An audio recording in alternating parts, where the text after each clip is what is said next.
সমবয়সী ব্রাদার ইসলাম মাইকের আওয়াজ আপনাদের যাচ্ছে আসসালামু আলাইকুম ওয়া রাহমাতুল্লাহি ওয়া বারাকাতুহু। আল্লাহর দরবারে অসংখ্য শুকরিয়া জ্ঞাপন করছি যে মহামহিম আল্লাহ সুবহানাহু ওয়া তাআলা আমাদেরকে সুস্থ সবল রেখে আজকের এই পবিত্র জুমায় আগেভাগে আল্লাহর ঘরে হাজিরা দেওয়ার তৌফিক এনায়েত করেছেন।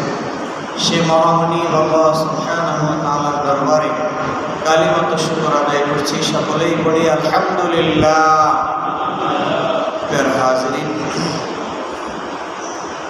আজকের খুতবার আলোচ্য বিষয় হচ্ছে মুমিনের আচরণ। এই বিষয়কে সামনে রেখে আমি সূরা বাকারার ৮৩ নম্বর আয়াত আপনাদের সামনে তেলাওয়াত করছি। যদি আল্লাহ সুবহানাহু ওয়া তাআলা দয়া করে সেটা আপনাদের দোয়া থেকে ইনশাআল্লাহ চেষ্টা করব কোরআন হাদিসের আলোকে দু চারটি কথা বলার জন্য।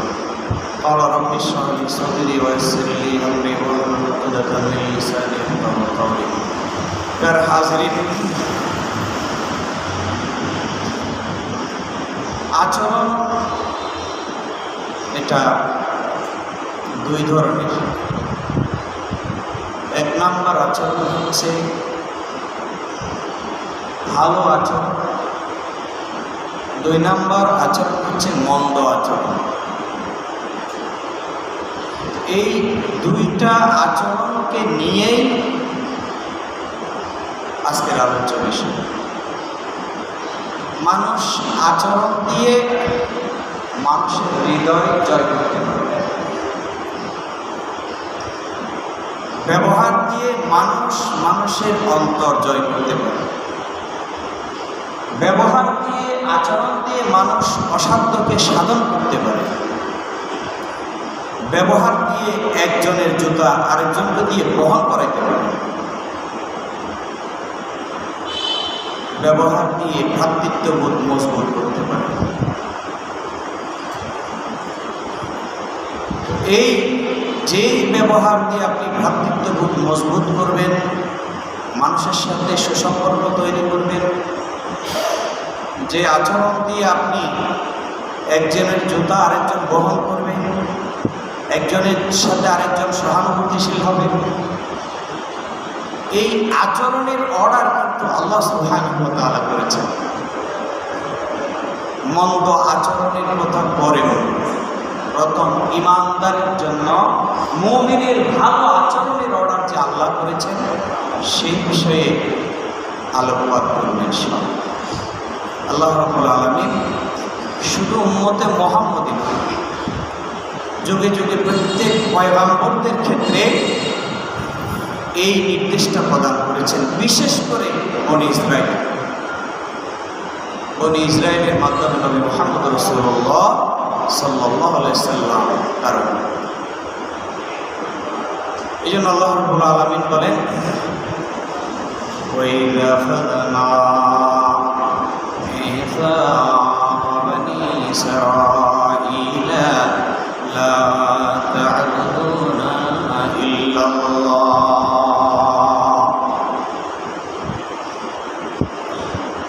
আল্লাহ বলেন, ওয়াইযা আখাযনা, আমি গ্রহণ করেছি, মিসাকা অঙ্গীকার,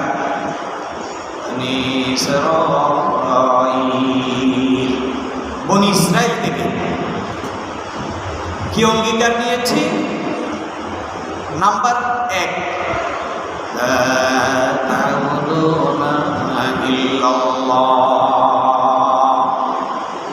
আল্লাহ রাব্বুল আলামিন বলেন, বান্দারে ১ নাম্বার অঙ্গীকার নিয়েছি, আল্লাহ ছাড়া আর কারো গোলামি করা যাবে না। ২ নাম্বার আল্লাহ রাব্বুল আলামিন বলেন, ওয়া বিল ওয়ালিদাইনি ইহসানা। ২ নাম্বার অঙ্গীকার নিয়েছি, খোদার গোলামরে, যাদের মাধ্যমে দুনিয়া দেখেছো, যাদের মাধ্যমে দুনিয়া দেখেছো, দুনিয়াতে এসেছো, ওই মা বাবার ইহসান করতে হবে। ওয়াজিল কুরবা ওয়াল ইয়াতামা ওয়াল মাসাকিন। কি বলেছেন? আর এতিম, নিকটাত্মীয়, মিসকিন, তাদের ব্যাপারে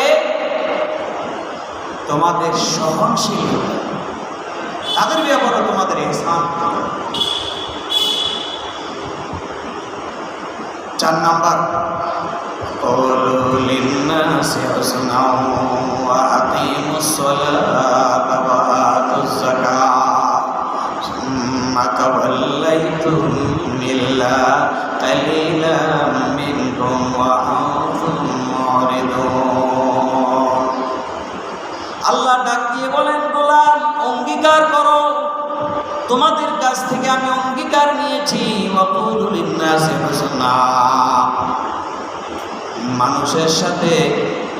মানুষের সাথে ভালো ব্যবহার করবা, এই ব্যাপারে তোমরা আমার সাথে অঙ্গীকারাবদ্ধ। 5 নাম্বার হচ্ছে ওয়াকিমুস সালাত, গোলাম রে দুনিয়ার জমিনে আসার পরে নামাজ প্রতিষ্ঠিত করবা, এই অঙ্গীকার আমি আল্লাহ তোমাদের থেকে নিলাম। 6 নাম্বার ওয়াতুজ যাকাত, যাকাত প্রদান করবা। এই 6টা বিষয়ে আল্লাহ বনী ইসরাইল থেকে কি নিয়েছেন? অঙ্গীকার নিয়েছেন, শপথ নিয়েছে যে এই কাজগুলো তোমরা করবা। তার মধ্যে অন্যতম হচ্ছে ওয়াকুলু লিন্নাসি হুসনা, মানুষের সাথে ভালো আচরণ। মানুষের সাথে কি আচরণ করো? ভালো আচরণ। আমাদের সমাজে দেখা যায় কিছু মানুষের এরকম, এটা জাতি বৈশিষ্ট্য, কথা বললেও মনে হয় যে যেন কি করছে, ঝগড়া করছে। স্বাভাবিক কথা বলতেছে, মনে হচ্ছে তিনি মানুষের সাথে কি করছে, ঝগড়া করছে। না, মুমিনের ব্যবহার হবে এত বেশি সুন্দর যে তার ব্যবহারে মুগ্ধ হয়ে তিনি যদি বেঈমান হয় ইমানদার হয়ে যাবে। সুবহানাল্লাহ। আজকে বলেছিলাম, আজকে এক জায়গায় সকালে কারজ দেওয়ার সময় বলেছিলাম যে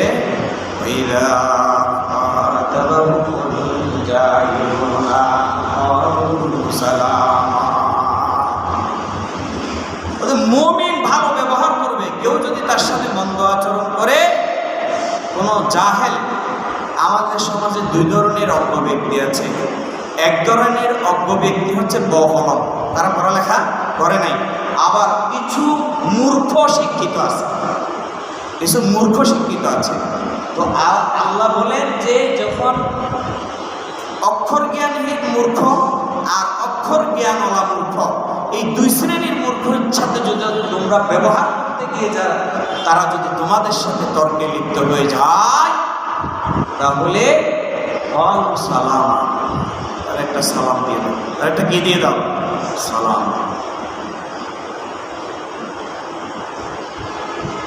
এই 5টা 6টা বিষয়ে আল্লাহ রাব্বুল আলামিন অঙ্গীকার নিয়েছেন বনী ইসরাইলকে। তো এই অঙ্গীকার উম্মতে মুহাম্মদীকে কেন দিলেন? যাতে উম্মতে মুহাম্মদী আচরণের দিক দিয়ে শ্রেষ্ঠ জাতিতে রূপান্তর হতে পারে। অনেক মানুষ আছে মস্কারি করেও গালিগালাজ করে আচরণ করে, কথা বলার সময় মস্কারি করে গালিগালাজ করে না, এটা ইমানদারের বৈশিষ্ট্য। মস্কারি করে হাসি মাখিও যেমন মিথ্যা কথা বলা হারাম, তেমনিভাবে মস্কারি করেও কেউ কাউকে গালি দেওয়া। আবার অনেকেই বলেছে তোর গাইল নদী দোয়া করছি, গাইল দিয়ে বলেছে তোর গাইল নদী কি করছি যে দোয়া করছি না, এরকম হবে। আচরণের দিক দিয়ে প্রথম আচরণ কি? বিসমিল্লাহির রহমানির রহিম।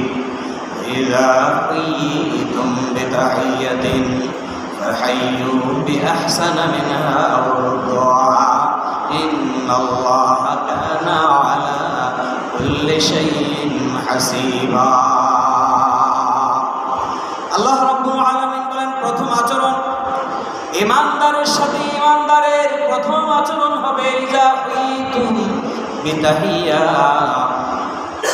যখন কেউ মর্যাদা সহকারে তোমাকে সালাম দেয়, ফাহাইয়ু বিআহসানা মিনহা আও রুদ্দুহা, তাহলে তোমার প্রথম আচরণ হবে তুমি তাকে তার চাইতে উত্তম শব্দ দিয়ে বাক্য দিয়ে তার সাথে কুশল বিনিময় করো, সালাম দাও, বলো সুবহানাল্লাহ। আপনাকে একজন মানুষ প্রথম আচরণ হচ্ছে আপনাকে সালাম দিয়েছে, আল্লাহ বলেন সালাম এটা তো আমার সুন্নাত। কার সুন্নাত? আল্লাহর সুন্নাত। ওই যে মেরাজে দিয়েছে আল্লাহ সালাম দিয়েছে, আসসালামু আলাইকা ইয়া আইয়ুহান নবী, এটা আল্লাহর সুন্নাত। যখন এই সুন্নাত যখন কেউ প্র্যাকটিস করবে তখন তোমরা তার চাইতে ভালো শব্দ দিয়ে বাক্য দিয়ে তার সালামটা ফেরত দাও। যদি তার চাইতে ভালো বাক্য দিয়ে দিতে না পারো দুহা, তাহলে তোমরা তার সমপরিমাণ শব্দ দিয়ে তার সালামটা ফেরত দাও। ইন্নাল্লাহা কানা আলা কুল্লি শাইইন হাসীবা, নিশ্চয় আল্লাহ সব জিনিসের হিসাব গ্রহণ করেন। আল্লাহর হাবিব সাল্লাল্লাহু আলাইহি ওয়াসাল্লামের কাছে প্রশ্ন করা হলো, ইয়া রাসূলুল্লাহ, ইয়া হাবিবাল্লাহ, মুমিনের প্রথম আচরণ হচ্ছে সালাম দেওয়ার কথা, এই সালামের ব্যাপারে মুমিনের পক্ষে কি কি ফজিলত আছে? আল্লাহর পয়গম্বর মসজিদে নববীতে বসা, হঠাৎ করে রাসূলের একজন সাহাবী এসে বললেন, আসসালামু আলাইকুম, ফাজালাসা।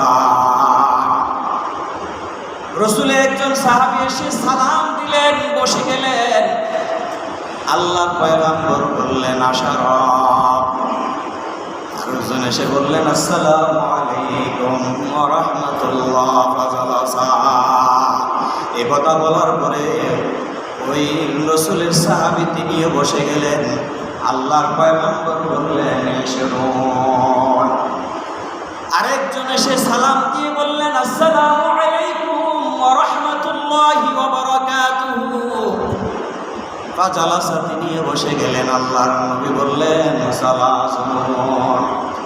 নবীর সাহাবীরা বললেন, ইয়া রাসূলুল্লাহ, তিনজন মানুষ এসেছে, একজনকে আপনি আশারা বললেন, আরেকজনকে শুরুন বললেন, আরেকজনকে সালাম বললেন, কারণটা কি?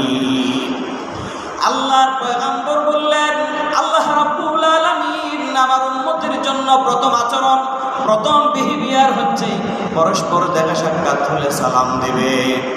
যিনি প্রথমে এসে শুধু আসসালামু আলাইকুম বলেছেন, ওই সাহাবীর আমলনামায় আল্লাহর পক্ষ থেকে 10টা নেকি লিপিবদ্ধ হয়ে গেছে, বলুন সুবহানাল্লাহ। দ্বিতীয়বার যিনি এসে আসসালামু আলাইকুম ওয়া রাহমাতুল্লাহ বলেছে, তার আমলনামায় 2টা ব্যবহার করার কারণে 20টা সওয়াব আল্লাহ লিপিবদ্ধ করে দিয়েছেন, বলুন সুবহানাল্লাহ। তৃতীয়জন যিনি আসলেন, তিনি আরেকটা শব্দ বৃদ্ধি করে বললেন, আসসালামু আলাইকুম ওয়া রাহমাতুল্লাহি ওয়া বারাকাতুহু। আল্লাহর পয়গম্বর বললেন, ওই সালামের সাথে আরো 2টা শব্দ বৃদ্ধি করার কারণে ওই সাহাবীর আমলনামায় আমার আল্লাহ 10টা নয়, 20টা নয়, 30টা সওয়াব দিয়েছেন, বলুন সুবহানাল্লাহ। প্রথম আচরণ হবে মুসলমানের সাথে সাক্ষাৎ হলে প্রথম আচরণ হবে সালাম। প্রথম আচরণ কি হবে? সালাম। আমাদের সালামটাও শুদ্ধ না। আসসালামু আলাইকুম এটা আমরা বলতে পারি না। আসসালামু আলাইকুম, আসসালামু আলাইকুম মানে আপনার উপর শান্তি বর্ষিত হোক, আর আসসালামু আলাইকুম মানে হচ্ছে আপনার উপর গজব বর্ষিত হোক, তো মরে যাবে। এই জন্য সালামটা যখন আমরা দিব সুন্দরভাবে দিব, সংক্ষিপ্ত দিতে পারলে দিব, বাড়াইয়া দিতে পারলে দিব, তার চাইতে আরো বাড়াইয়া দিতে পারলে দিব। তাহলে এই একটা ব্যবহারে কয়টা সওয়াব? 3 10 30টা সওয়াব। এটা আমরা দিতে চাই না। মুমিনের আচরণের ভিতরে 1 নম্বর হচ্ছে সালাম, 2 নম্বর হচ্ছে নরম ব্যবহার করবেন। এটা পয়গম্বরকে আল্লাহ অর্ডার করেছেন নরম ব্যবহার করার জন্য, তবে মাঝে মাঝে আবার গরম ব্যবহার করারও কথা বলেছেন। বলেছেন নরম ব্যবহার।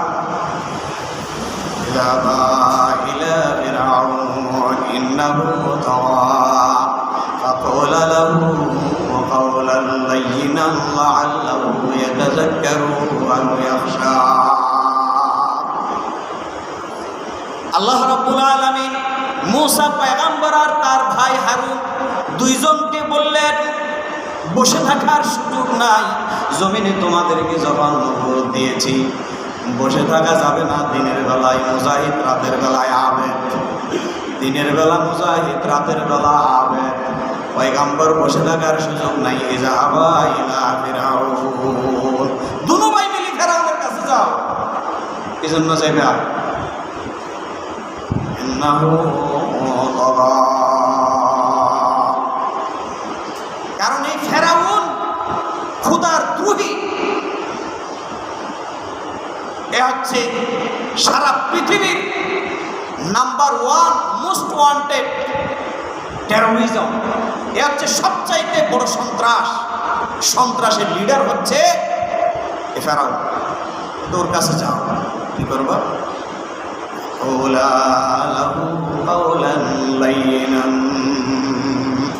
দুজন তার কাছে যাই, নরম নরম ভাষায় আমার কালিমার দাওয়াত দাও। সুবহানাল্লাহ বলবেন না? কি ভাষায়? নরম নরম ভাষায় দাও। নরম নরম ভাষায় তাকে দাওয়াত পৌঁছিয়ে দাও। এই জন্য দাওয়াত দেওয়ার সময় চিল্লানো যাবে না। এটা আর এক আয়াতে আল্লাহ বলেছেন, উদউ ইলা সাবিলি রাব্বিকা বিল হিকমাতি ওয়াল মাউইযাতিল হাসানা। উদউ, ডাকো, ইলা রাব্বিকা, তোমার রবের দিকে। কাদেরকে? মানুষদেরকে। বিল হিকমা, জ্ঞান প্রজ্ঞা দিয়ে, ওয়াল মাউইযাতিল হাসানা, এবং উত্তম ওয়াজ দিয়ে। উত্তম ওয়াজ মানে নরম ব্যবহার। যে ব্যবহার দিয়ে আপনি দাওয়াত দিলে তার অন্তর গলে যাবে, সেটা দিয়ে আপনাকে দাওয়াত দিতে হবে। আল্লাহ বলেন, যদি এই ভাষায় দাওয়াত দাও,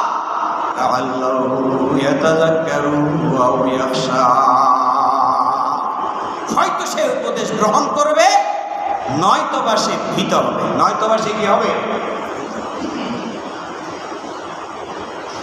এটা পয়গম্বরদেরকে অর্ডার করেছে নরম ব্যবহার করা। কি ব্যবহার করো? নরম।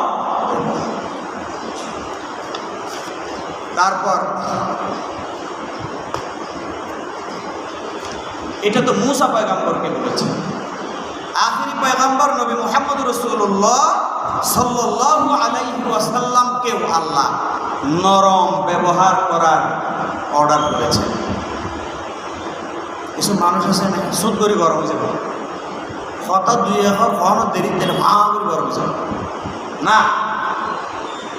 আল্লাহ পয়গম্বরকে অর্ডার করেছেন, বিমা রাহমাতিন মিনাল্লাহি লিনতা লাহুম ওয়ালাউ কুনতা ফাল্লান গালিযাল কলব। আল্লাহ বলেন, ফাবিমা রাহমাতিন মিনাল্লাহ, আল্লাহর পক্ষ থেকে তোমার জন্য অনুগ্রহ, বড়ই অনুগ্রহ। বড়ই অনুগ্রহ যে লিনতা লাহুম ওয়ালাউ কুনতা ফাজ্জান গালিযাল কলবি, যে তাদের প্রতি তোমার ব্যবহার বড়ই কোমল। আল্লাহর রসুলের ব্যবহার এতই কোমল ছিল যে আল্লাহর রসুলের ব্যবহারের আসরে কাফের মুশরিকদের অন্তরের ভিতরে একটা পরিবর্তন আল্লাহ সাধন করে দিতেন। বলুন সুবহানাল্লাহ। বহুজনে কথা বলে, দেখবেন চোখ দিয়ে পানি আসে না, আমাদের পরিবর্তন হয় না। আবার অনেকেই কথা বলে, কথা স্বাভাবিক কথা বলতেছে, কিন্তু মানুষের চোখ দিয়ে পানি বের হচ্ছে, আর তার কথার কারণে মানুষ মোটিভেশন হচ্ছে। কারণ কি? কারণ এটা আল্লাহর একটা স্পেশাল দয়া।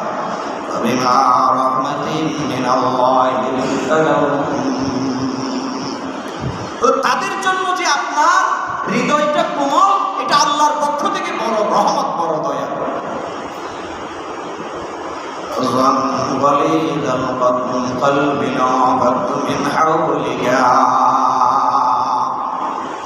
আল্লাহ বলেন আপনি যদি রুক্ষ স্বভাবের হতেন তাহলে তারা লানফাদ্দু মিন হাওলিকা আপনার চতুষ্পাশ থেকে তারা দূরে সরে যেত।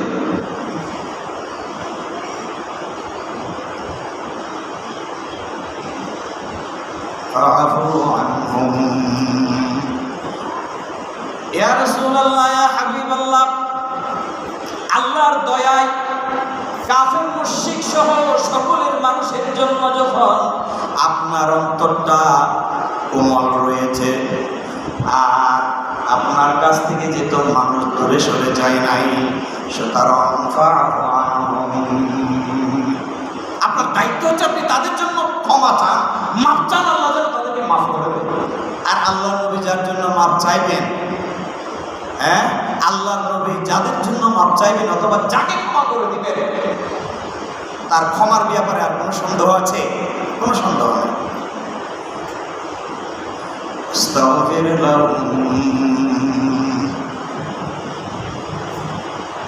কি করো?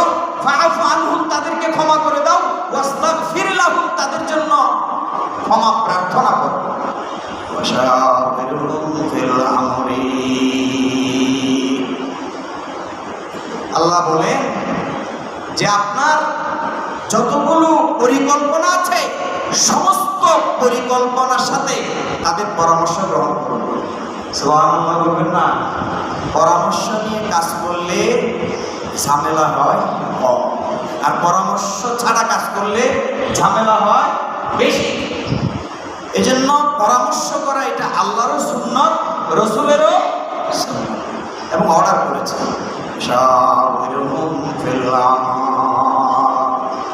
আপনার চূড়ান্ত পরিকল্পনা যেটা নেবেন সেটার সাথে আপনি তাদের পরামর্শ করবেন। এই জন্য আল্লাহ রসুলের রাষ্ট্রীয় কাঠামোতে একটা মজলিসে শুরা ছিল, মজলিসে শুরা ছিল, যে শুরা মানে হচ্ছে পরামর্শ সভা। একটা পরামর্শ কমিটি ছিল, যে কমিটির সাথে প্রত্যেকটা ডিসিশন আল্লাহ রসুল শেয়ার করতেন, তারপরে বাস্তবায়ন করতেন।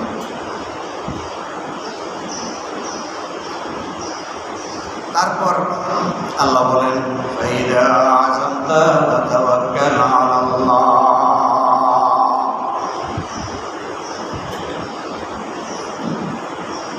আল্লাহ বলেন ফাইদা আযামতা ফাতাওয়াক্কাল আলাল্লাহ। এটা যদি হয়ে যায় তাহলে আল্লাহর উপরে ভরসা করুন। ইন্নাল্লাহা ইউহিব্বুল মুতাওয়াক্কিলিন। আর আল্লাহর উপরে যারা ভরসা করে তাদেরকে আল্লাহ মহব্বত করে। নেতার উপরে নয়, দোকানের উপরে নয়, ব্যবসার উপরে নয়, চাকরির উপরে নয়, ভরসা থাকবে কার উপর? আরো জোরে বলেন কার উপর? আল্লাহর উপর।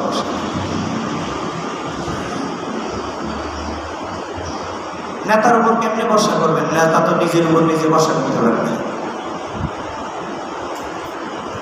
এই জন্য রসুলের সুন্নাত